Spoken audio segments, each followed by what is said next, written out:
Drama की starting में हम देखते हैं हमारी फीमेल लीड शेंजी को, जो कि अभी गांव से अपने रियल फैमिली के पास रहने के लिए आ रही होती है। जैसे ही वो कार से बाहर निकलती है तो मेड उसे तुरंत ही घर के अंदर जाने के लिए बोलती है और कहती है कि उसके पेरेंट्स कब से उसका इंतजार कर रहे हैं। शेंजी उस मेड के बिहेवियर से जान जाती है कि वो उसे कितना ज्यादा चिढ़ रही है। तभी हम हमारे मेल लीड जो को देखते हैं, जो कि शेंजी की तरफ ही देख रहा होता है। उसका असिस्टेंट उसे शेंजी के बारे में ही बता रहा होता है कि वो अनन फैमिली की रियल डॉटर है, जो कि अभी गांव से अपनी रियल फैमिली के पास रहने के लिए आई है। शेंजी हमें बता रही होती है कि वो असल में पुराने जमाने की है और अचानक से एक दिन वो टाइम ट्रेवल करके यहाँ पर पहुँच गई। अब शेंजी जैसे ही अपने घर में जाती है तो देखती है कि उसके ग्रैंडपा, उसके मॉम डैड और उसके ब्रदर और सिस्टर यहाँ पर बैठे होते। शेंजी मॉम से बताने लगती है कि मैं तुम्हारी मॉम हूँ, पर शेंजी के डैड यहाँ पर कहने लगते हैं कि इस लड़की के लिए अब एक ट्यूटर हायर करो और वो इसे तौर तरीके सिखाए। ये लड़की गाँव से आई है और इसे कुछ भी आता जाता नहीं है, तो ये हमारी फैमिली की बेइज्जती ना करा दे। शेंजी का भाई चैन उस पर हंसने लग जाता है कि ये लड़की तो कॉलेज भी पढ़ के नहीं आई है, तो आखिर ये क्या ही सीख लेगी। तो शाओ कहने लगती है कि ब्रदर सिस्टर के बारे में ऐसा मत बोलो, नहीं तो हमारे पेरेंट्स को बुरा लगेगा। तभी ग्रैंडपा शेंजी से पूछने लग जाते हैं कि तुम कुछ बोल क्यों नहीं रही हो। तो शाओ तो खुश होने लगती है कि मैं तो फालतू में इससे डर रही थी, ये तो गाँव से आई हुई है और लगता है इतना बड़ा घर देखकर इसे डर लग रहा है। तभी इतने में शेंजी अपने ग्रैंडपा से कहती है कि ग्रैंडपा मुझे बड़ों के बीच में बोलना नहीं चाहिए, इसलिए मैं नहीं बोल रही थी और मेरे अंदर आपका खून है, तो मुझे पूरा यकीन है कि अगर मेरे ग्रैंडपा मुझे चीजें सिखाएंगे तो मैं चीजें सीख जाऊंगी। तो फिर ग्रैंडपा तो शेंजी की बातों से बहुत ही खुश होते हैं कि ये हुई ना मेरी ग्रैंड डॉटर। फिर शेंजी मेड को चाय लाने के लिए बोल रही होती है, पर मेड उसके ऑर्डर नहीं सुनती। तभी ग्रैंडपा शेंजी से पूछते हैं कि तुम्हें चाय क्यों चाहिए। तो वो कहती है कि ग्रैंडपा मैं पहली बार आपसे मिलने आई हूँ, तो मैं आपको रिस्पेक्ट देने के नाते चाय ऑफर करना चाहती हूँ। तो फिर ग्रैंडपा तो बहुत ही खुश होते हैं और तुरंत ही मेड को चाय लाने के लिए बोलते हैं। फिर शेंजी इस घर के सारे लोगों को देखकर समझ रही होती है कि सभी लोग बहुत ही चालाक है और इनमें से कोई भी उसे पसंद नहीं करता है, और खास करके उसकी जो फेक सिस्टर है उसके तो मुंह पे ही दिख रहा है कि वो उसे कितना चिढ़ रही है। शेंजी सोचती है कि अब इस घर में अपनी जगह बनाने के लिए मुझे इस घर की पावर हासिल करनी पड़ेगी और अब मुझे इस घर की हेड बनना होगा। फिर शेंजी अपने ग्रैंडपा को चाय देते हुए कहने लग जाती है कि ग्रैंडपा मैं आपसे माफी चाहती हूँ कि मैं 20 साल तक आपका बिल्कुल भी ख्याल नहीं रख पाई, लेकिन अब से मैं आपका पूरा ख्याल रखूंगी। तो ग्रैंडपा तो बहुत ही खुश हो जाते हैं और फिर वो शाओ और चैन को सुनाने लगते हैं कि देखो तुम लोग के अंदर तो बिल्कुल तमीज नहीं है, कुछ शेंजी से सीख लो। और फिर ग्रैंडपा शेंजी को समझा देते हैं कि तुम्हें कोई भी चीज की जरूरत होगी ना तो मेड को कह देना, और फिर वो अपना रेस्ट करने चले जाते हैं। फिर शेंजी के डैड उसे बताने लगते हैं कि कल ट्यूटर आ जाएगी और वो तुम्हें चीजें जो सिखाएगी वो अच्छे से सीख लेना, क्योंकि फैमिली के रूल्स तुम्हें पता होने चाहिए। और फिर शेंजी की मॉम उसे शाओ से मिलवाने लगती है और बताती है कि ये तुम्हारी सिस्टर है और इसे मैंने अडॉप्ट किया तो क्या हुआ, ये भी हमारी रियल बेटी की तरह है, तो इसका अच्छे से ख्याल रखना। तो शेंजी कहती है कि मॉम आप फिक्र मत करो, मैं इसे अपनी सगी सिस्टर की तरह ही मानूंगी। फिर शेंजी की मॉम मेड को कहकर उसे उसका रूम दिखाने के लिए बोल देती है। तभी यहाँ पर शाओ को बहुत ही गुस्सा आ रही होती है और ये सोचती है कि गाँव की लड़की यहाँ पर आकर मेरी जगह ले नहीं सकती है, इस फैमिली की डॉटर सिर्फ मैं ही होनी चाहिए और मैं इसे इस घर से निकलवा दूंगी। फिर हम देखते हैं कि ये मेड यहाँ शेंजी को उसका रूम दिखाने के लिए लेकर आती है और बहुत ही बदतमीजी से बात कर रही होती है। तभी शेंजी उसे ऑर्डर देती है कि मेरा रूम मुझे सही नहीं लग रहा है, इसकी बेडशीट चेंज करो और साथ ही ये सारे जो डॉल्स वगैरह है ना यहाँ से हटाओ। तो ये मेड मना करने लग जाती है कि वो नहीं सुनेगी। तो शेंजी कह देती है कि मैं यहाँ की मास्टर हूँ और तुम सर्वेंट हो, तो अगर तुम्हें काम नहीं करना है तो किसी और को बोलो, नहीं तो फिर मैं जाकर ग्रैंडपा को बोल दूंगी। तो फिर ये मेड डर के उसकी बेडशीट वगैरह चेंज करने चली जाती है। फिर शेंजी यहाँ लॉ की बुक्स पढ़ रही होती है और वो बहुत ही खुश होने लगती है कि इस जमाने में तो जेंडर इक्वालिटी पॉलिसी है, यानी मैं इस फैमिली की हेड बन सकती हूँ। फिर हम देखते हैं कि ये मेड शेंजी के ऊपर नजर रख रही होती है और वो यहाँ से जाने के बाद शाओ और चैन को उसके बारे में सब बताने लगती है कि वो 2 घंटे से लॉ की बुक्स पढ़ रही थी। ये जानकर शाओ और चैन दोनों ही कह रहे होते हैं कि उसे तो कुछ आता जाता नहीं है, लगता है ग्रैंडपा को दिखाने के लिए सब शो ऑफ कर रही है। फिर शाओ मेड से पूछती है कि वो ट्यूटर कब आने वाली है, तो मेड बताती है कि कल 9 बजे ट्यूटर पहुँच जाएगी। फिर अगली सुबह जब शेंजी यहाँ सो रही होती है तभी उसके दरवाजे पे कोई नॉक करता है और एक ओल्ड लेडी उसे बताती है कि मैं तुम्हारी ट्यूटर हूँ और अब से हर 9 बजे मैं तुम्हें यहाँ पर सिखाने के लिए आऊंगी और तुम्हें मुझसे रूल्स वगैरह सीखने होंगे और 9 बजे से लेट हम बिल्कुल नहीं करेंगे, नहीं तो फिर मेरा भी टाइम वेस्ट होगा। शेंजी उसे कह देती है कि यहाँ पर मैं मास्टर हूँ और आखिर आप मुझे ऐसे यहाँ पे डिस्टर्ब करने कैसे आ सकती हैं। हाँ माना कि आप मुझे ट्यूटर करने आई थी, लेकिन आपको खुद ही रूल्स वगैरह नहीं पता है, तो आप मुझे क्या सिखाएंगी, इसलिए अब आपको मुझे सिखाने की जरूरत है ही नहीं, मैं आपको फायर कर रही हूँ। ऐसे बोलते हुए शेंजी तो दरवाजा बंद कर लेती है। फिर जब शाओ को ये पता लगता है तो वो मॉम डैड को इस बारे में कंप्लेन करने लगती है कि शेंजी ने ट्यूटर को भगा दी। फिर शेंजी के डैड उसे यहाँ पर बुलाकर बहुत ही ज्यादा चिल्लाने लगते हैं कि आखिर तुम ऐसे कैसे ट्यूटर को निकाल सकती हो, मैंने तुम्हें यहाँ पे रूल्स वगैरह सिखाने के लिए उसे हायर किया था। शेंजी कहती है कि उनको खुद ही रूल्स वगैरह नहीं पता थे, इसलिए मैंने उन्हें फायर किया क्योंकि वो मुझे सिखाने लायक थे नहीं। तो फिर इसके डैडी से और भी ज्यादा चिल्लाने लग जाते हैं और तभी यहाँ पे ग्रैंड पे आ जाते हैं और जब ये चॉइस सुनकर वो पूछ लगते हैं कि यहाँ पर क्या आर्ग्यूमेंट चल रहा है। तो फिर शेंजी के डैड शेंजी के बारे में उन्हें बताने लगते हैं कि डैड देख लो, इस लड़की की यहाँ पर आते के साथ ही बदतमीजी शुरू हो गई है, इसने मेरी हायर की हुई ट्यूटर को यहाँ से फायर कर दी बिना मुझसे पूछे। तो फिर शेंजी ग्रैंडपा को बताने लगती है कि ग्रैंडपा इसमें मेरी गलती नहीं है, वो ट्यूटर सही नहीं थी और मैंने तो फैमिली की रेपुटेशन को बचाने के लिए उन्हें फायर करी हूँ, क्योंकि जब उन्हें खुद ही रूल्स वगैरह नहीं आते तो वो मुझे क्या ही सिखाती और डैड को अच्छी समझ नहीं है, उन्होंने ट्यूटर को पहचाना ही नहीं। तो फिर ग्रैंडपा शेंजी की बात पर एग्री करते हैं और शेंजी के डैड को चिल्लाने लगते हैं कि हाँ शेंजी बिल्कुल सही कह रही है, तुम्हें बिल्कुल भी चीजें समझना नहीं आता है, तभी तो तुमने कंपनी के 2 प्रोजेक्ट को भी खराब कर चुके हो। तो फिर शेंजी के डैड कहते हैं कि डैड आप मुझ पे क्यों गुस्सा कर रहे हैं। तभी यहाँ पर शेंजी की मम्मी उन्हें मनाने लग जाती है और कहती है कि शेंजी के डैड शेंजी की फिक्र कर रहे हैं, इसलिए ये सब कर रहे थे क्योंकि 2 दिन बाद जी फैमिली की ओल्ड मैडम की बर्थडे पार्टी है और वहाँ पर शेंजी अगर रूल्स वगैरह नहीं सीखी रहेगी तो हमारी बेइज्जती करवा देगी। तभी इतने में शाओ कहने लगती है कि मॉम डैड क्यों ना हम लोग शेंजी को उस पार्टी में ना लेके जाएं, क्योंकि इतनी जल्दी तो ये रूल्स वगैरह नहीं सीख पाएगी, तो अच्छा रहेगा कि ये आराम से रूल्स वगैरह सीखे। और ये मन में सोचती है कि वो रिचेस्ट फैमिली की बर्थडे पार्टी है, तो अगर वहाँ पर ये भी मेरे साथ जाएगी तो सभी लोग मेरे बारे में बात करेंगे कि मैं फेक डॉटर हूँ और ये रियल है, तो फिर मैं आखिर सबको कैसे फेस करूंगी। तो शेंजी कहती है कि सिस्टर मैं जानती हूँ कि तुम मेरे अच्छे के लिए सब बोल रही हो कि मैं वहाँ पर जाऊंगी तो लोग मेरे पर हंसेंगे, लेकिन तुम ही सोचो मैं इस फैमिली की रियल डॉटर हूँ, अगर मैं ही पार्टी में नहीं गई ना तो फिर हमारी फैमिली का नाम खराब होगा और लोग सोचेंगे कि हमारे अंदर बिल्कुल मैनर्स नहीं है। तो फिर ग्रैंडपा इस पर कहते हैं कि तुम बिल्कुल सही कह रही हो और वो कहते हैं कि शेंजी तुम फिक्र मत करो, मैं तुम्हारे लिए एक अच्छी ट्यूटर हायर करूंगा जो कल ही आकर तुम्हें ये चीजें वगैरह सिखा देगी। और फिर ये कह के ग्रैंडपा चले जाते हैं और शाओ शेंजी की मॉम से कहने लगती है कि मॉम सुनो ना, हम ना उस लड़की को कैसे पार्टी में ले जा सकते हैं, इसे तो कुछ भी नहीं आता है, तो ये हमारी फैमिली की बेइज्जती करवा देगी। तो मॉम कहती है कि तुम फिक्र मत करो, जब ट्यूटर आएगी तो उसे चीजें वगैरह सिखा देगी और वैसे भी तुम दोनों ही हमारी फैमिली की डॉटर्स हो, तो मैं तुम दोनों को ही बराबर ट्रीट करने वाली हूँ। और शेंजी को तुम समझा देना कि वो पार्टी में ज्यादा बातें ना करे, फिर बेइज्जती नहीं होगी। तो फिर शाओ खुश जाती है कि ठीक है मॉम, मैं उसे समझा दूंगी। फिर ये कहकर मॉम चली जाती है और शाओ सोचती है कि अब ये पार्टी में जाके रहेगी ना तो अब मैं इसकी वहाँ पर बेइज्जती करूंगी, ताकि फिर जब फैमिली का नाम खराब होगा तो ग्रैंडपा खुद ही उसे धक्की मार के इस घर से निकाल देंगे। फिर हम देखते हैं डायरेक्ट 3 दिन बाद शेंजी की पूरी फैमिली यहाँ बर्थडे पार्टी के लिए पहुंच जाते हैं और फिर हम यहाँ पर जो को भी देखते हैं और हमें पता लगता है कि ये रिचेस्ट फैमिली उसकी फैमिली है और आज उसकी ग्रैंडमा की बर्थडे पार्टी है। यहाँ पर जो का भाई काफी शौक हो रहा होता है कि वो आखिर यहाँ पार्टी में कैसे आ गया, तो जो कहता है कि आखिर में ग्रैंडमा की बात कैसे डाल सकता था।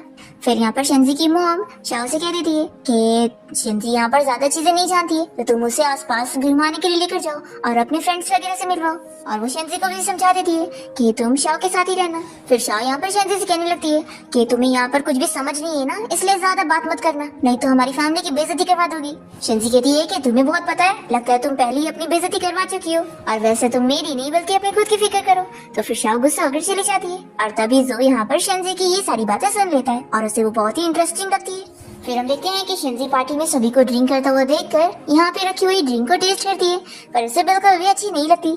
तभी यहाँ पर शाओ आकर शेंजी को बताने लगती है कि ब्रदर ने बहुत ज्यादा ड्रिंक कर लिया है और वो अपने सभी फ्रेंड्स के साथ तुम्हारी बेइज्जती कर रहा है। तो शेंजी ये सुनते के साथ ही चैन को देखने के लिए जाती है और शाओ यहाँ पर खुश होने लगती है कि अब इसकी बेइज्जती होगी। हम देखते हैं कि चैन इतना ड्रंक होता है कि वो सभी को शेंजी के बारे में बुराई कर रहा होता है और कह रहा होता है कि मैं उस गांव की लड़की को बिल्कुल भी अपनी सिस्टर नहीं मानता हूँ, वो पता नहीं अपने आप को क्या समझती है। तो इसके सारे फ्रेंड्स मिलकर शेंजी के ऊपर ही हंस रहे होते हैं। तभी शेंजी यहाँ पर पहुंच जाती है तो शाओ चैन को रोकने की कोशिश करती है कि सिस्टर ने सब सुन ली है। तो चैन कहता है कि तो क्या हो गया, मैं सब सही तो कह रहा हूँ। फिर शेंजी चैन को माफी मांगने के लिए बोल रही होती है तो वो नहीं सुनता और उसके सभी फ्रेंड्स भी कहने लगते हैं कि वो माफी नहीं मांगेगा तो ये क्या कर लेगी, क्या इसके ऊपर हाथ उठाएगी। चैन कहता है कि तुम मुझ पे हाथ उठा ही नहीं सकती। तभी इतने में शेंजी उसे थप्पड़ लगा देती है। तो फिर ये सभी लोग शॉक हो जाते हैं और शाओ भी कहने लगती है कि तुम ब्रदर को कैसे मार सकती हो। तो शेंजी उसे भी मारती है और फिर कहती है कि तुम लोग यहाँ पर हमारी फैमिली का नाम खराब कर रहे हो ये सारी हरकतें करके, इसलिए मैं तुम लोग की बड़ी बहन होने के नाते तुम दोनों को ही तमीज सिखा रही हूँ। फिर यहाँ पर जो भी आया होता है और वो ये सारी चीजें देख रहा होता है। फिर इतने में यहाँ पे शेंजी की फैमिली और जो की ग्रैंडमा भी आ जाती है और शेंजी जो की ग्रैंडमा से माफी मांगने लगती है कि ये आपकी बर्थडे पार्टी है और यहाँ पर मेरे ब्रदर और सिस्टर ने फालतू के हंगामे करके आपकी ये पार्टी को खराब कर दी, इसलिए मैं उनकी जगह आपसे सॉरी कहना चाहती हूँ। तो शेंजी की मॉम तो उसे चिल्लाने लगती है कि यहाँ पर अपने ब्रदर सिस्टर के ऊपर झूठे इल्जाम मत लगाओ और तुम यहाँ पर हंगामे कर रही हो। तो फिर जो की ग्रैंड माँ शेंजी की साइड लेते हुए शेंजी की मॉम से कहती है कि आपको अभी क्या ही पता है सिचुएशन, तो आखिर आप अपनी बेटी को ही कैसे चिल्ला सकती है, पहले आपको सच जानना चाहिए। फिर जो की ग्रैंड माँ पूछने लग जाती है कि जो भी लोग अभी यहाँ प्रेजेंट हैं उनमें से क्या कोई सही सामने आकर बता सकता है कि यहाँ पर क्या हुआ था और क्या इसमें सच में शेंजी की गलती है या फिर उसके ब्रदर और सिस्टर की। तो कोई भी यहाँ पर सामने आने के लिए तैयार ही नहीं हो रहा होता है। पर तभी इतने में जो अपनी ग्रैंड माँ से कहता है कि मैं बताने के लिए तैयार हूँ और वो शेंजी की साइड लेते हुए बताता है। तो फिर जो की ग्रैंड माँ शेंजी की मॉम से कहती है कि सुना ना आपने, आपकी बेटी की इसमें कोई गलती नहीं थी, फिर भी आप यहाँ पर बिना कुछ जाने उसे ही ब्लेम कर रही थी। फिर जो की ग्रैंड माँ शेंजी की तारीफ करने लगती है कि तुम कितनी अच्छी बच्ची हो और तुम मुझे बहुत ही पसंद आई हो, तो मेरे साथ चल के बैठो, मुझे तुमसे बात करनी है। फिर शेंजी उनके साथ जाने लगती है और तभी वो जो से कहती है कि थैंक यू मेरी हेल्प करने के लिए। तो जो कहता है कि कोई बात नहीं, मुझे लोगों की हेल्प करना पसंद है। तो शेंजी कहती है कि फिर तो आप बहुत ही काइंड हार्टेड पर्सन हो। और फिर उसके बाद शेंजी उसके ग्रैंडमा के साथ यहाँ से चली जाती है। फिर हम देखते हैं कि घर पे आने के बाद शाओ और चैन मिलकर ग्रैंडपा को शेंजी के बारे में कंप्लेन कर रहे होते हैं। तो ग्रैंडपा उल्टा इन लोग को चिल्लाते हैं। तब यहाँ पर शेंजी की मॉम ग्रैंडपा से कहने लगती है कि डैड आप इन लोग को मत चिल्लाओ, इन सब में शेंजी की गलती है। वहाँ पर आखिर इसने इन दोनों को थप्पड़ क्यों लगाई। तो शेंजी कहती है कि ग्रैंडपा उस टाइम पर ब्रदर बहुत ही ज्यादा ड्रंक था और बहुत ही बहकी बहकी बातें कर रहा था और जिसकी वजह से सभी लोग हमारी फैमिली के ऊपर हंस रहे थे। तो मैं बस हमारी फैमिली का नाम बचाने के लिए इसे सबक सिखा रही थी ताकि वो होश में आ जाए। तो फिर ग्रैंडपा यहाँ पर शेंजी की बात पर एग्री करते हैं और कहते हैं कि शेंजी बिल्कुल सही कह रही है। आखिर ऐसे कैसे तुम पार्टी में जाकर इतनी ड्रिंक करके इतने ड्रंक हो सकते हो और हमारी फैमिली के बारे में ये सब बातें कर सकते हो। और शाओ तुम भी अपने ब्रदर की साइड ले रही थी और उसका इन सब में साथ दे रही थी, तो तुम भी गलत हो। और फिर ग्रैंडपा इन दोनों को डांट कर शेंजी की तारीफ करके उसके साथ यहाँ से चले जाते हैं। फिर चैन और शाओ मिलकर मॉम को दिखाने लगते हैं कि मॉम देखो उसने हमें कितना जोर से मारी है, पूरा निशान बन गया है। तो मॉम कहती है कि फिक्र मत करो, मैं तुम लोग के लिए डॉक्टर बुलाती हूँ। फिर नेक्स्ट सीन में हम देखते हैं कि शेंजी अपनी ट्यूटर के साथ यहाँ पर आके बैठती है और शेंजी की ट्यूटर उसकी मॉम को सब बताने लगती है कि शेंजी ने अब सब कुछ सीख चुकी है और सब सारे रूल्स वगैरह आ गए हैं। तो फिर मॉम काफी शॉक होती है कि इतनी जल्दी उसने सब सीख ली। तभी इतने में शॉक कहने लगती है कि सिस्टर अब तुमने सारे रूल्स वगैरह सीख लिए तो मैं तुम्हें बाहर पार्टी में लेके चलना चाहती हूँ अपने फ्रेंड से मिलवाने के लिए। सिस्टर तुम घर पे रहकर भी कितना बोर हो रही होंगी, तो मेरे साथ चलो, तुम्हें अच्छा लगेगा और मैं लास्ट टाइम के लिए तुमसे माफी भी मांगना चाहती हूँ। तो फिर मॉम भी यहाँ पर शेंजी को समझाने लगती है कि अब तुम्हें अपनी सिस्टर को माफ करना चाहिए और दोनों सिस्टर को अच्छे से रहना चाहिए। तो शेंजी भी हाँ बोलती है और वो शाओ के साथ यहाँ पार्टी में आ जाती है। शाओ यहाँ पर शेंजी को बताती है कि ये ऑप्शन पार्टी है सिस्टर और यहाँ पर मेरे सारे फ्रेंड्स भी आए हैं। और फिर ये लोग जब बैठते हैं तो शाओ अपने फ्रेंड्स को बताने लगती है कि ये मेरी सिस्टर है जो अभी गाँव से आई हुई है। तो सभी लोग शेंजी की बेइज्जती करने लग जाते हैं कि इस लड़की का तो कोई लेवल नहीं है यहाँ पार्टी वगैरह में आने का और हम इसके साथ बैठ रहे हैं। तो फिर शाओ शेंजी से कहने लगती है कि सिस्टर तुम्हें अभी कुछ ज्यादा पता नहीं है ना, तो तुम बस शांत से बैठना और देखते रहना। फिर शाओ की फ्रेंड भी शेंजी का ही मजाक उड़ा रही होती है। तो फिर शेंजी भी इन लोग को अच्छे से जवाब देती है और फिर शाओ और उसकी फ्रेंड का मजाक बन जाता है। और तभी यहाँ पर एक जो लड़की होती है उसे शेंजी की बातें बहुत पसंद आती है, तो वो शेंजी को अपने पास बैठने के लिए बोलती है और उसे काफी सारी बातें करते हुए उसकी अच्छी फ्रेंड बन जाती है। तभी हम देखते हैं यहाँ पर जो को जो की शेंजी को ही देख रहा होता है। फिर यहाँ पर बीडिंग लगना स्टार्ट हो जाती है और सबसे पहले बीडिंग एक पेंटिंग के ऊपर लगने जा रही होती है। तभी शेंजी लूसी को मना करती है कि तुम इसके ऊपर बीडिंग मत लगाना क्योंकि ये पेंटिंग नकली है।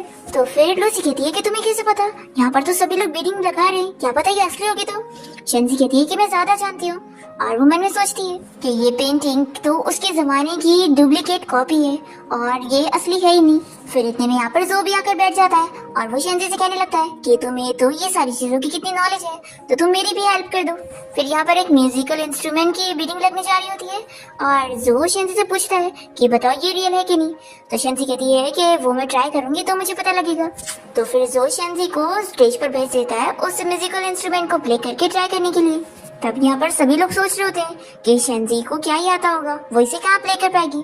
और शेंजी तो बहुत ही अच्छा म्यूजिक प्ले करने लगती है और सभी लोग उसे इम्प्रेस होते हैं, खास करके जो भी। फिर शेंजी उसे बताती है कि ये रियल है, तो फिर जो 100 मिलियन की बिडिंग लगाता है और वो कह देता है कि अगर कोई प्राइस को बढ़ाएगा तो वो भी हार नहीं मानने वाला है और आखिरी तक कंपटीशन करेगा।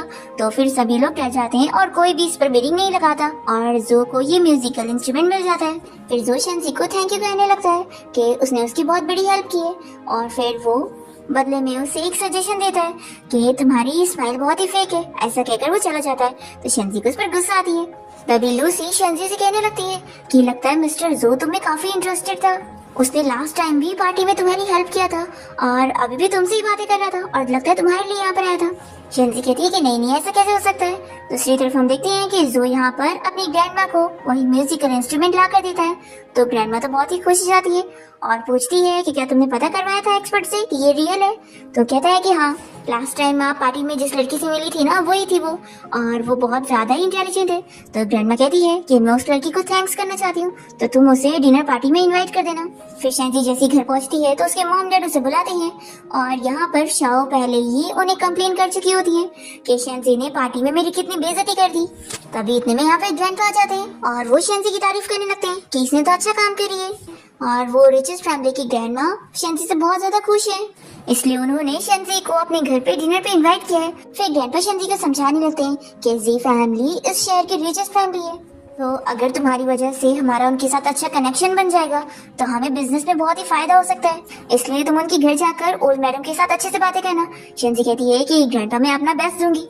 फिर डैड भी शेंजी से खुश होते हैं और उसे कहते हैं कि हाँ, तुम ओल्ड डैडी के सामने अच्छे से सेंसिबल बिहेव करना ताकि वो तुम्हें बहुत ही पसंद करे। शेंजी कहती है कि ठीक है डैड। तभी यहाँ पर शाओ बहुत ही गुस्सा हो रही होती है और वो बहुत ही नाटक कर रही होती है। तो ग्रैंडपा उसे चिल्लाने लगते हैं कि तुम्हें तो बिल्कुल भी तमीज नहीं है, तुम ऐसे बिहेव करोगी तो कैसे चलेगा। तो फिर वो चुप हो जाती है और कहती है कि ठीक है ग्रैंडपा।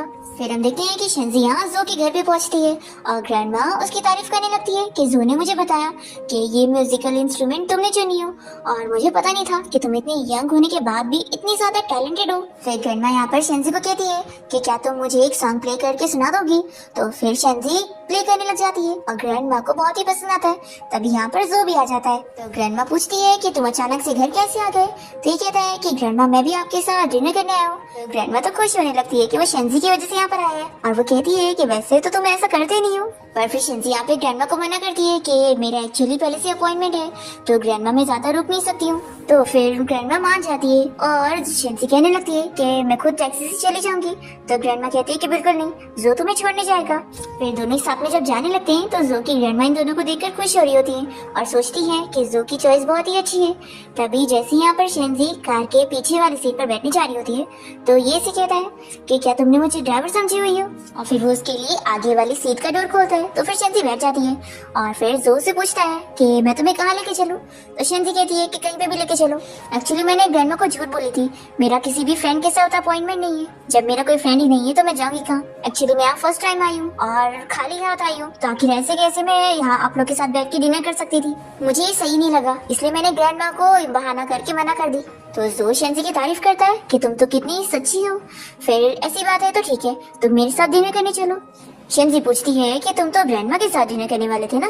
तो ये कहता है कि तुम अपनी बेल्ट लगाओ। फिर शेंजी को बेल्ट लगाने नहीं आ रहा होता है, तो जो उसकी क्लोज जाकर उसकी सीट बेल्ट लगाने में हेल्प करता है।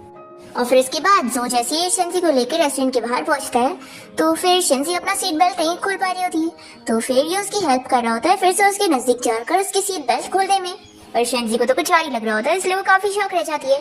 फिर इसके बाद दोनों ही रेस्टोरेंट में आकर डिनर करते हैं और जो कहता है कि चलो मैं तुम्हारे घर तक तुम्हें छोड़ देता हूँ। तो शेंजी कहती है कि नहीं, मैं टैक्सी से चली जाऊंगी, क्योंकि अगर मेरे फैमिली मेंबर्स तुम्हें मेरे साथ देखेंगे तो फिर गलत समझ लेंगे और मैं फालतू के ट्रबल नहीं चाहती हूँ। तो जो कहता है कि ठीक है, और वो यहाँ से जाने से पहले शेंजी से कहता है कि मुझे तुम्हारे साथ डिनर करके अच्छा लगा, तो हम लोग कम से कम एक हैंडशेक तो कर ही सकते हैं। तो शेंजी इस बारे में काफी सोच रही होती है, तो जो जल्दी से उसका हाथ पकड़ के हैंडशेक कर लेता है और फिर शेंजी यहाँ पर काफी शॉक रह जाती है। फिर इसके बाद जब शेंजी घर पहुंचती है तो अपने डैड और ग्रैंडपा से मिलती है और उन्हें बताती है कि मैं जी फैमिली की ओल्ड मैडम को बहुत ही पसंद आई हूँ और उन्होंने कहा है कि वो नेक्स्ट टाइम भी मुझे डिनर पे इनवाइट करना चाहती हैं। तो फिर इसके डैड और ग्रैंडपा बहुत ही खुश हो रहे होते हैं। फिर शेंजी जो कि ग्रैंडमा की और तारीफें कर रही होती है कि वो तो इतनी अच्छी थी कि मैं कार भी नहीं लेकर गई थी, तो उन्होंने कार का अरेंजमेंट किया और मुझे यहाँ घर तक छुड़वाया।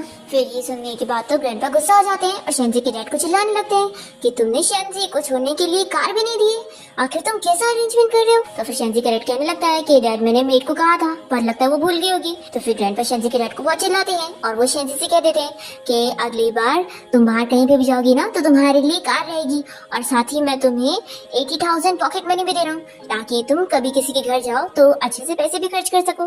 फिर शेंजी तो खुश हो जाती है पर शेंजी के डैड कहने लग जाते हैं कि डैड आखिर आप इसे इतने सारे पैसे क्यों दे रहे हैं। तो भी ग्रैंडपा कह देते हैं कि मेरी बात को कोई मना नहीं कर सकता। फिर शेंजी ग्रैंडपा को थैंक्स बोलकर यहाँ से बाहर जाने लगती है और तभी हम देखते हैं कि शाओ और चैन चौक कर ये सारी चीजें देख रहे होते हैं और ये लोग शेंजी को बीच में रोक लेते हैं और शाओ से कहती है कि मुझे अच्छी तरीके से पता है कि तुम बस ग्रैंडपा को दिखाने के लिए सारी एक्टिंग करती हो ताकि तुम्हारी पॉकेट मनी बढ़ जाए। आखिर ऐसा क्यों, मैं इस फैमिली में इतने सालों से रही हूँ लेकिन तुम्हारी पॉकेट मनी इतनी ज्यादा क्यों हो गई। तो शेंजी कहती है कि अगर तुम्हें इतना ही बुरा लग रहा है तो तुम जाकर बात कर लो। तो फिर कहती है कि मॉम डैड तुम मुझसे ज्यादा प्यार करते हैं, तुमसे नहीं, और तुम्हारे यहाँ पर आने पे भी वो लोग सिर्फ मेरी केयर कर रहे हैं और तुम्हारी नहीं। तो शेंजी कहती है कि ये तुम्हें ऐसा लगता है, अब देखना आगे चल के तुम्हें पता लग जाएगा। तो फिर शाओ बहुत ही जेलस हो जाती है और कहती है कि फिर तुम मर जाओ तो अच्छा रहेगा और वो शेंजी को धक्का देने की कोशिश करती है पर शेंजी तो साइड हो जाती है और फिर शाओ सीढ़ियों से नीचे गिर जाती है। इतने में मॉम डैड भागकर यहाँ पर आ जाते हैं और शाओ रोते हुए उन्हें बताने लगती है कि शेंजी ने मुझे पुश करी है। सिस्टर मुझसे इतनी ज्यादा जेलस है, मैंने तो सिस्टर से माफी भी मांगी थी पर वो मुझसे इतनी जेलस है कि उसने मुझे मारने की कोशिश की। तो फिर डैड शेंजी को चिल्लाने लगते हैं कि आखिर तुम अपनी सिस्टर के साथ ऐसे कैसे कर सकती हो। तो फिर शेंजी कह देती है कि अगली बार भी ये मेरे साथ ऐसी ही बात करेगी तो मैं इसे ऐसे गिरा दूंगी। तो फिर शाओ तो सुनकर शॉक हो जाती है और सोचती है कि इसने इतनी आसानी से मान ली। फिर शेंजी यहाँ से चली जाती है और ये सभी शाओ की केयर कर रहे होते हैं। फिर इसके बाद जब पूरी फैमिली डिनर के लिए बैठते हैं तो शेंजी ग्रैंडपा से कहती है कि ग्रैंडपा आप मैंने सारे रूल्स वगैरह भी सीख ली हूँ तो मुझे और स्टडी करनी है, तो मैं सोच रही हूँ कि मैं बिजनेस स्टडीज करूँ। तो फिर ग्रैंडपा इस पर खुश होते हैं और कहते हैं कि ठीक है मैं कॉलेज में बात करके तुम्हारा अरेंजमेंट करवाता हूँ। तो फिर शेंजी के डैड मना करने लग जाते हैं। तो फिर डैड मना करने लग जाते हैं कि डैड इसके पास तो कोई बैचलर डिग्री भी नहीं है। तो ग्रैंडपा कहते हैं कि तुम बस यूनिवर्सिटी में बात कर लो, ऐसे ही इसका एडमिशन हो जाएगा। फिर शाओ बहुत ही गुस्सा आने लग जाती है। तो शेंजी की मॉम ग्रैंडपा से कहती है कि शेंजी ने जो शाओ के साथ करी है उसने उसके लिए माफी भी नहीं मांगी। तो डैड आपको नहीं लगता कि आप इसकी साइड कुछ ज्यादा ही ले रहे हैं और शाओ के साथ गलत कर रहे हैं। तो फिर यहाँ चैन भी शाओ की साइड लेते हुए शेंजी का मजाक उड़ा रहा होता है। तो ग्रैंडपा इसे चिल्ला देते हैं कि तुम्हें तो कुछ आता नहीं है इसलिए तुम मुंह बंद रखो तो ज्यादा बेहतर होगा। और फिर वो शेंजी से कह देते हैं कि तुम कल से टाइम पर स्टडी करने चली जाना और हाँ कल टाइम पर घर आ जाना, तुम्हारी आंटी भी यहाँ पर आने वाली है। तो शेंजी ग्रैंडपा को थैंक्स बोलती है। तभी शाओ सोचती है कि यहाँ पर कोई भी मेरी साइड नहीं ले रहा है, लगता है अब मुझे खुद ही अपना बदला लेना पड़ेगा। फिर इसके बाद जब आंटी यहाँ पर आती है तो शाओ उनसे शेंजी से बदला लेने के बारे में बात करती है। आंटी कहती है कि फिक्र मत करो, मैं तुम्हारी हेल्प करूंगी। फिर आंटी शेंजी को मीटिंग गिफ्ट देती है कि मैं पहली बार तुमसे मिल रही हूँ और फिर वो शेंजी को शाओ से माफी मांगने के लिए बोल रही होती है। तो शेंजी नहीं मानती। तो फिर आंटी शाओ से कहती है कि इसने तुम्हें जैसे ट्रीट करी थी ना तुम भी वैसे करो और इससे अपना बदला ले लो क्योंकि मुझे नहीं लगता कि ये मेरे सामने तुम्हें मारेगी। फिर शाओ जैसे ही शेंजी के ऊपर हाथ उठाने जा रही होती है तो शेंजी उल्टा इसे ही मार के नीचे गिरा देती है। तो फिर आंटी इसे चिल्लाने लगती है कि तुम्हारे अंदर बिल्कुल तमीज नहीं है, बड़ों के सामने हाथ चला रही हो। तो शेंजी आंटी को बताने लगती है कि लगता है आपने इस बारे में नहीं सुनी हो कि मेरा जी फैमिली के साथ बहुत ही अच्छा कनेक्शन है और जी फैमिली की ओल्ड मैडम मुझे बहुत मानती है। फिर इतने में शाओ उठती है और शेंजी से कहने लगती है कि तुमने मुझे कैसे मारी, अभी मैं तुम्हें छोड़ूंगी नहीं। पर तभी इतने में शेंजी बीच में बैठ कर देती है और फिर शाओ पानी में गिर जाती है। फिर ये लोग शाओ को पानी से बाहर निकालते हैं और शाओ बताने लगती है कि शेंजी ने मुझे पानी में ढकेल दी थी मम्मी। तो शेंजी कहती है कि मॉम मैंने ऐसा कुछ भी नहीं करी हूँ और आंटी भी वहाँ पर थी, आप इनसे पूछ लो। फिर यहाँ पर तो आंटी शेंजी की साइड लेने लगती है और कहती है कि शाओ तुम कुछ भी झूठ मत बोलो, शेंजी ने तुम्हें नहीं गिराई थी बल्कि तुम खुद गिरी थी। तो फिर शाओ कहती है कि आंटी आप ये क्या कह रही हैं। फिर इतने में यहाँ पे ग्रैंडपा आकर पूछने लगते हैं कि यहाँ पर क्या आवाजें हो रही है। तो फिर शेंजी की मॉम कहती है कि कुछ नहीं डैड, शाओ यहाँ गलती से पानी में गिर गई थी तो मैं उसे लेके जा रही हूँ। फिर ये लोग उसे लेकर जाते हैं और शेंजी यहाँ पर आंटी को थैंक्स करने लग जाती है उसका साथ देने के लिए। तो फिर आंटी कहती है कि अब मैंने तुम्हारी हेल्प करी हूँ ना तो तुम इस बारे में याद रखना और मेरी भी हेल्प करना। तो शेंजी कहती है कि आंटी आप इसकी फिक्र मत करो, चलो हम लोग लंच करने चलते हैं। फिर रात में हम देखते हैं कि शाओ शेंजी के डैड और मॉम दोनों को इस बारे में बताने लगती है कि शेंजी ने मेरे साथ कितना कुछ गलत करी है तो डैड तो इसे ही चिल्लाते हैं और कहते हैं कि तुम्हारी आंटी ने बता चुकी है कि तुम खुद उल्टा गिरी थी और तुम उसके ऊपर झूठे इल्जाम लगा रही हो, तो यहाँ पर अब हम तुम्हारी बातें नहीं सुनेंगे। और फिर मॉम डैड दोनों ही से ऐसा कहकर चले जाते हैं। तो फिर शाह बहुत ही गुस्सा होने लग जाती है कि आखिर सब कोई शेंजी की बातों पर क्यों बिलीव कर रहा है, मैं उसे छोड़ूंगी नहीं। और फिर शेंजी की मॉम डैड उससे अच्छे से आके बात करते हैं और कहते हैं कि अपनी सिस्टर को माफ कर दो और इतना मत सोचो इसके बारे में। शेंजी हाँ बोलती है और फिर वो आंटी को बाहर तक छोड़ने के लिए जाती है। तभी आंटी से कहती है कि अगर तुम्हारे मॉम डैड को पता लग गया कि तुमने ही शाह को पानी में धकेली थी तो सोचो फिर क्या होगा, तुम्हें तो ये लोग घर से बाहर निकाल देंगे। तो फिर ये कहती है कि आंटी प्लीज आप मेरी हेल्प करो और मॉम डैड को इस बारे में मत बताना, बदले में आपकी भी मैं हेल्प करूंगी। तो फिर आंटी कहती है कि फिर तुम मुझे इस बारे में बताओ कि जब तुम जी फैमिली में गई थी तो वहाँ पर तुमने क्या कुछ बिजनेस रिलेटेड कुछ सुनी हो। तो फिर ये एक्टिंग करते हुए कहती है कि आंटी मैंने सुनी थी कि मिस्टर जो बात कर रहे थे कि वो जीफंग ऑटोमोबाइल में इन्वेस्टमेंट करने वाले। तो फिर आंटी शॉक होती है कि उसकी तो सिचुएशन अच्छी नहीं चल रही है, तो मिस्टर जो उसमें कैसे इन्वेस्टमेंट कर सकता है। फिर ये कहती है कि आंटी क्या मैं उनसे डायरेक्टली इस बारे में पूछूं आपके लिए। तो फिर आंटी कहती है कि रहने दो, और हाँ आगे तुम्हें कुछ सुनने को बोले तो मुझे जरूर बताना, नहीं तो फिर मैं तुम्हारे इस चीज के बारे में मॉम डैड को बता दूंगी। और फिर ऐसा बोलकर जब ये आंटी चली जाती है तो शांति स्माइल करने लगती है और सोचती है कि मैंने तो वो सुनी थी कि जीफंग ऑटोमोबाइल कंपनी तो बैंकरप्ट होने वाली है। फिर नेक्स्ट सीन हम देखते हैं कि जो अपने ऑफिस में होता है और उसका असिस्टेंट उसे आज का शेड्यूल वगैरह बता रहा होता है, जिसमें आज उसे पेकिंग यूनिवर्सिटी में स्पीच देने के लिए भी जाना है, पर इसके लिए जो मना करने लगता है। और फिर वो शेंजी की न्यूज के बारे में पूछता है तो असिस्टेंट बताता है कि मिस शेंजी के ग्रैंडपा ने उन्हें यूनिवर्सिटी में एडमिशन दिला दिया है और वो आज से ही पेकिंग यूनिवर्सिटी में स्टडी करने गई है। तो फिर ये सुनते के साथ ही जो अपने असिस्टेंट से पूछता है कि तुमने अभी मुझे एक इनविटेशन के बारे में बताया था ना, तो फिर ठीक है मैं यूनिवर्सिटी में जाऊंगा स्पीच देने के लिए। आखिर मैंने भी तो उस यूनिवर्सिटी से पढ़ाई की है, तो मैं उन लोग को थोड़ी ना ऐसे मना कर सकता हूँ, तो जाना मुझे पड़ेगा ही। तो फिर अस्टिन कहता है कि बॉस आप कब से ऐसे इंसान बन गए। तो फिर जो इसे गुस्से में देखता है, अस्टिन कहता है कि बॉस मैं अभी अरेंजमेंट करता हूँ। फिर हम देखते हैं कि शेंजी जब जा रही होती है तो शॉ इसका रास्ता रोकने लगती है और कहती है कि तुम अपने आप को क्या समझ रही हो कि मॉम डैड ने एक बार तुम पर भरोसा कर लिए तो तुम मुझसे जीत गई हो और फिर तुम मुझे जितना चाहो उतना मार सकती हो। देखना एक ना एक दिन मॉम डैड को सारा सच पता लग जाएगा। तो शेंजी कहती है कि सच तुम अच्छी तरीके से जानती हो और वैसे भी हमारा हिसाब बराबर हो चुका है। तो फिर शॉ कहती है कि हिसाब कैसे बराबर हुआ, मैंने तुम्हें मारने की कोशिश की तो उल्टा तुमने मुझे मारी हो। तभी इतने में शेंजी एक्टिंग करने लगती है कि मॉम डैड आपने सब सुन लिए। तो फिर शॉ तुरंत ही एक्टिंग करने लग जाती है कि सिस्टर मैं तो तुमसे माफी मांग रही थी और तुम मुझे फिर से मार रही हो। पर तभी इतने में जैसे वो पीछे मुड़ती है तो देखती है कि मॉम डैड तो यहाँ पर है ही नहीं और शेंजी जल्दी से अपने रूम से बाहर निकाल के दरवाजा बंद कर लेती है। फिर हम देखते हैं कि यहाँ यूनिवर्सिटी के बाहर सभी स्टूडेंट जो के आने का इंतजार कर रहे होते हैं। तभी शेंजी यहाँ पर पहुँचती है और वो लूसी को यहाँ देखकर पूछती है कि तुम यहाँ पर कैसे। तो ये भी बताती है कि मैं भी बेकिंग यूनिवर्सिटी की स्टूडेंट हूँ। फिर शेंजी उसके हाथ में से जो की मैगजीन लेकर पूछती है कि तुम लोग ये लेकर क्यों खड़े हो। तो फिर जो बताने लगती है कि मैं यहाँ पर स्पेशल मिशन के लिए आई हूँ, मेरी ग्रैंडमा को जो बहुत ही पसंद है, तो मुझे अगर उनके लिए उसका ऑटोग्राफ मिल जाएगा तो फिर मेरा काम बन जाएगा। इतने में हम देखते हैं कि जो अपनी कार से बाहर निकलता है और वो शेंजी को यहाँ देखकर खुश हो जाता है और तुरंत ही उसे मैगजीन लेकर कहता है कि अच्छा तो तुम्हें भी मेरा ऑटोग्राफ चाहिए। फिर वो तुरंत ही उसे ऑटोग्राफ दे देता है और फिर वो अपना स्पीच देने के लिए चला जाता है और सभी लड़कियां बस खड़ी रह जाती हैं। तभी लूसी कहने लगती है कि उसने तुम्हें ऑटोग्राफ देकर क्या है। तो फिर शेंजी कहती है कि मुझे तो ये नहीं चाहिए, तुम ही रख लो।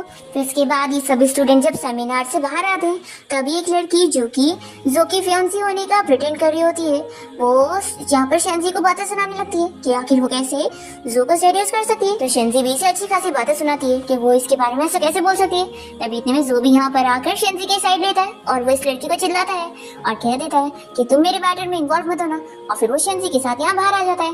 तभी लूसी शेंजी से कहने लगती है कि लगता है जो तुम्हें लाइक करता है। शेंजी कहती है कि नहीं ऐसा मत बोलो, ऐसा कैसे हो सकता है। फिर तभी यहाँ पर जो शेंजी से बात करना चाह रहा होता है तो लूसी इन दोनों को बात करने के लिए अकेले छोड़कर चली जाती है और जो शेंजी से कहता है कि मेरी ग्रैंडमा को जो तुमने लास्ट टाइम सॉन्ग सुनाई थी वो उन्हें पसंद आया तो मुझे उसकी स्क्रिप्ट दे दो। तो शेंजी कहती है कि तुम मुझे अपने असिस्टेंट का नंबर दे दो, मैं उसे दे दूंगी।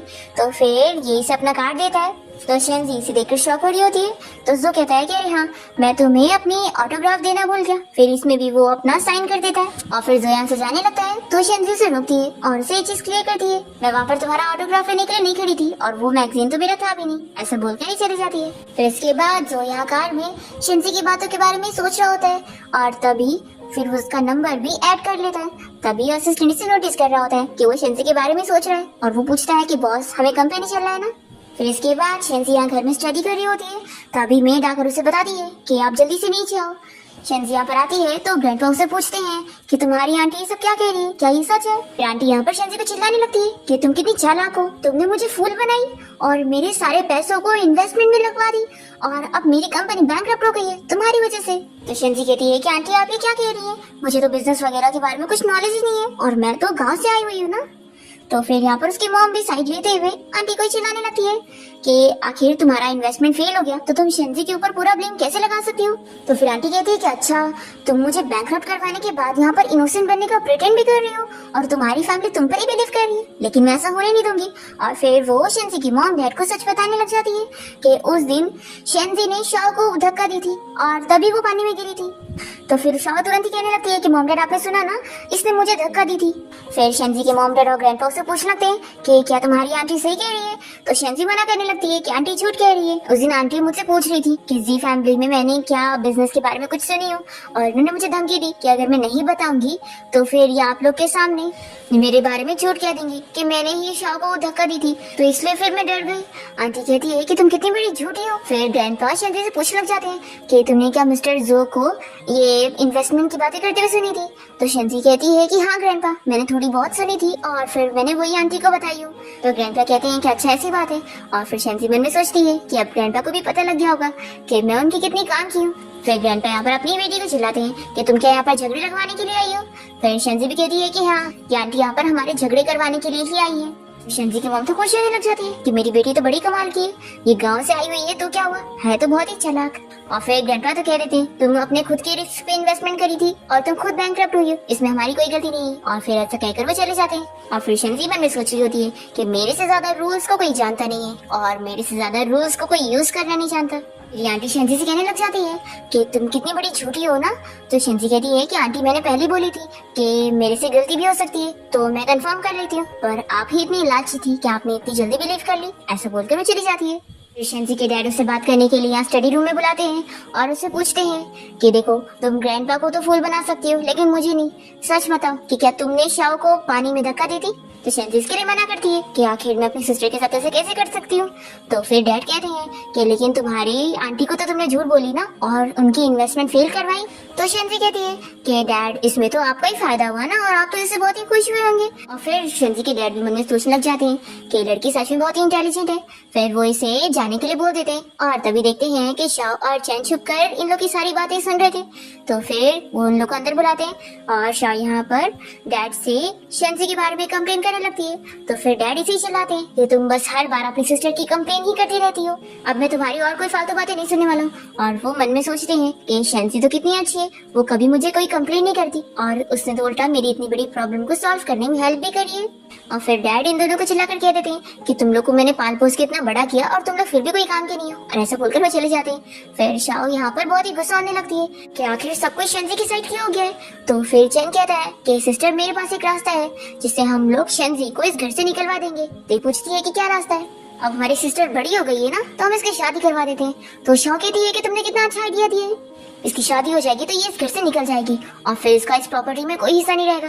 फिर रात में देखते हैं कि शेंजी सॉन्ग की शीट तैयार कर लेती है और वो जो को मैसेज करके बता देती है और कह देती है कि कल तुम सॉन्ग की शीट लेने के लिए आ जाना। तो ये कह देता है कि मैं फ्री नहीं रहूंगा। तो फिर कहती है कि अपने असिस्टेंट को भेज देना। तो ये कहता है कि मेरा असिस्टेंट भी फ्री नहीं है तो इसलिए तुम्हें खुद ही आना पड़ेगा। फिर हम देखते हैं कि शेंजी नेक्स्ट मॉर्निंग ही जो के घर पहुंच जाती है और तभी जो यहाँ शावर लेकर बाहर आया होता है। तो शेंजी इसे ऐसे टॉवल में देखकर दूसरी तरफ फेस कर दी और कहती है कि तुम यहाँ पर क्या कर रहे हो? तो ये कहता है कि मेरा घर है तो ऑफ कोर्स है कि मैं यहीं पर ही होऊंगा। तो शेंजी कहती है कि लेकिन तुमने तो कहा था कि तुम फ्री नहीं हो। तो ये कहता है कि मैं फ्री नहीं हूँ, मैं बस अभी जस्ट घर आया हूँ अपना ड्रेस चेंज करने के लिए और मुझे तुरंत ही अभी एक इम्पोर्टेंट मीटिंग के लिए जाना है। तो शेंजी कहती है कि फिर ग्रैंडमा कहाँ पर है? जो कहता है कि वो अभी सो रही है। तो फिर शेंजी सॉन्ग की शीट यहीं पे रख देती है और कहती है कि अब मैं जाती हूँ। तो जोई से रोक लेता है और कहता है कि मुझे भी अभी जाना है तो चलो मैं ही तुम्हें छोड़ दूंगा। फिर इसके बाद हम देखते हैं कि जो की ग्रैंडमा को जब ये पता लगता है कि शेंजी यहाँ पर उससे मिलने आई थी तो ये ग्रैंडमा तो बहुत ही खुश होने लग जाती है। फिर यहाँ शेंजी जब अपने घर पहुँचती है तो उसकी ग्रैंडपा और मॉम डैड उसे इस बारे में बताने लगते हैं कि वो लोग अब दू फैमिली के साथ बिजनेस कर रहे हैं और दू फैमिली का जो बड़ा बेटा है वो शेंजी में काफी इंटरेस्टेड है और उसे शादी करना चाहता है। तो वो लोगों ने उनकी की शादी फिक्स कर दी और ब्लाइंड डेट भी अरेंज कर दिए। तो ये लोग शेंजी से कहते हैं कि तुम दो फैमिली के बेटे हान से मिलने के लिए जाओ। फिर ग्रैंडपा भी इसके लिए हाँ ही बोल रहे होते हैं, तो शेंजी को मानना पड़ता है। और फिर रात में हम देखते हैं कि शेंजी सो को कॉल करती है और उसे कहती है कि कल मुझे तुमसे कुछ काम है, तो मैं तुम्हारी कंपनी में तुमसे मिलने आऊंगी। तो और फिर कॉल रखने के बाद ये सोचती है कि मैं उससे पहली बार मिलने जा रही हूँ, तो मुझे खाली हाथ नहीं जाना चाहिए, तो मैं कल गिफ्ट ले लूंगी। फिर इसके बाद हम देखते हैं कि शेंजी अपनी फ्रेंड लूसी को लेकर जो की कंपनी के बाहर पहुंचती है। इतने में यहाँ पर जो की कार रुकती है और उसमें से एक बच्चा बाहर आता है, जिसे देखकर लूसी शेंजी को बताने लगती है कि जो के बारे में रूमर फैली हुई है कि उसका एक 10 साल का नाजायज बेटा है और लगता है वो यही है। शेंजी जानकर बहुत ही अपसेट होती है और फिर वो जो से मिलने के लिए नहीं जाती और बस उसके असिस्टेंट को ये गिफ्ट बॉक्स पकड़ा कर उसे कह देती है कि मेरे पास अभी टाइम नहीं है, तो मैं उससे नहीं मिलूंगी। फिर इसके बाद जो जब अपनी मीटिंग से वापस आता है तो उसका असिस्टेंट बताने लगता है कि मिस शेंजी आई हुई थी, लेकिन आप मीटिंग में थे तो वो आपका वेट नहीं करी और चली गई, और ये गिफ्ट बॉक्स उसे दे देता है। फिर जो इस गिफ्ट को खोलकर उसमें वॉच देखता है और तुरंत ही पहन लेता है। तो असिस्टेंट भी काफी शॉक होता है कि बॉस आपको तो वॉच पहनना पसंद नहीं था, लेकिन आपने पहन ली है। फिर जो तुरंत ही यहाँ शेंजी को कॉल कर लेता है और उससे पूछता है कि तुम्हें तो मुझसे कुछ काम था ना, और तुम मुझसे मिलने भी नहीं आई और बस गिफ्ट देकर चली गई, क्या तुम्हें यही काम था? तो शेंजी कहती है कि हाँ, मैं बस वही देने आई थी। तो जो पूछने लगता है कि क्या कल तुम फ्री रहोगी, मेरी ग्रैंडमा तुम्हें घर पे बुलाना चाहती है। तो शेंजी मना कर देती है कि कल मैं फ्री नहीं रहने वाली हूँ, तो किसी और दिन देखेंगे।